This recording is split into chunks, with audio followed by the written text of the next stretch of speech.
Hey everyone, it's Maldonado. Today I'm with Hit Kit Club and I'm going to be using the July cardstock and I'm going to be using the June alpha. So those are the two things that I'm going to be using to focus on this layout. And I'll start with a cut file and I wanted to show you how I peel it off backwards. I peel the plastic off from the paper because the paper's certainly more fragile. So I am going to add this cut file to a solid color cardstock.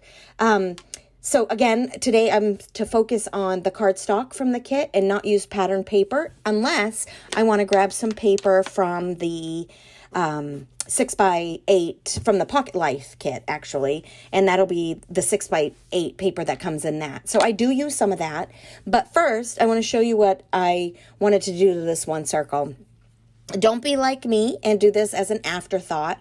I really wasn't sure how I was going to use this cut file or what I was going to do. I just know I liked the circle of my Shark Party sushi, and I'll tell you about that in a sec. And so I wanted to use the circle cut file. I thought it would kind of go hand in hand. Well, I tucked my photo in behind and carefully removed those stripes that were in that circle. So cut them out before you do that. I highly recommend it. So I also go ahead and I'm using the tropical layered flowers and the tropical leaves for this layout. I cut each one 2 or 3 times. I think the leaves twice and the flowers 3 times. Right there.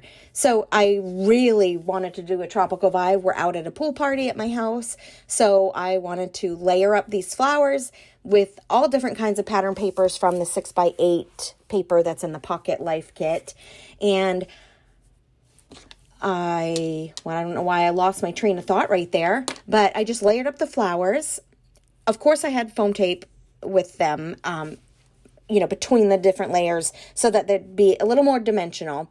And you'll see that here. But in a second, I'm also going to add the flowers to my page, but I'm going to go through the embellishment kit and the main kit and the embellishments that are in that. And I'm going to pick some pieces out of both of those and I'm going to add them to our layout today as well. So every year we have a shark party and I've been throwing it at my house for maybe, I want to say this might be the 4th or 5th year, but for the last few years I've been making sushi. So it's something I totally picked up or stole off of Pinterest, and you make Rice Krispie treats, and I make a couple of batches so that I can put it in a cake cooking sheet, a little bit thicker, like those Texas kind of brownie pans, whatever. Anyway, I guess you didn't really need that detail, but so I make those and then I take them out and I cut them into long strips to resemble rice.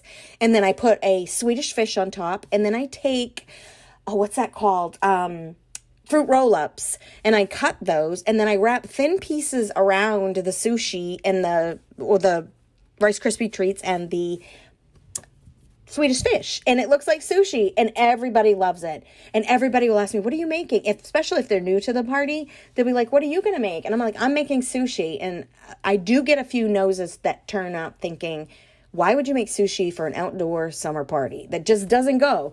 Kind of like people who refuse to make mayonnaise-based items for a outdoor party. Anyway, it's not the kind of sushi you think, and I highly recommend giving it a try.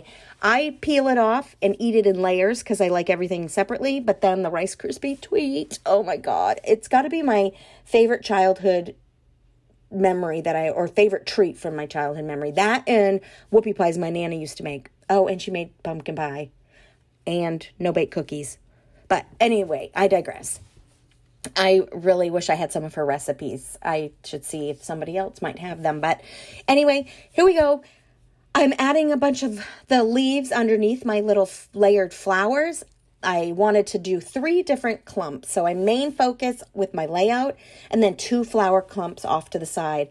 When I was doing the flowers, I felt they needed some yellow because my main clump had quite a bit of yellow with the sun and the umbrella and the cloud. So I brought in or found some flowers from one of the embellishment packets and added some yellow flowers over there with each pink clump. And then I broke the rules. I broke the rules. and I grabbed one 12 by 12 pattern sheet of paper, which I wasn't supposed to do. I was supposed to stick strictly to cardstock, but I needed something that would kind of pop on this blue on blue, because it's a light blue behind, a little darker blue in front. And I didn't need it to be like a black pop you in your face kind of a title, but I did want it to pop a little bit. And I think using that paper with the ombre, what is that, like a sunset type of a look, my letters changed, and some of them changed in color, and I think it was the perfect title, or the perfect way to make a title. And those alphas can be used for anything. So I only had to cut it twice and then the S one more time, and I was able to piece my words and my title together. Super easy. So for me, reverse tweezers are a must, especially for little pieces like that, and a skinny glue. But if you guys haven't looked at the alpha set yet, you really should. I highly recommend it. It's a great size. It's a great font. You can use it over and over and over. So that's pretty much what I did. I topped it off by adding a few fish. And I think in a minute I go and I get out the crab.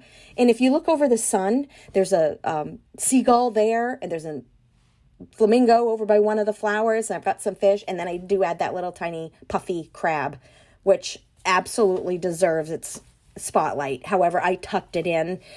So go look for it. It's super cute. Maybe you'll see it in the close-ups. But everything I use will be down below in the product description below. I'm glad you joined me today. Feel free to give us a like or a follow, and I will see you again next time. Thanks for stopping by.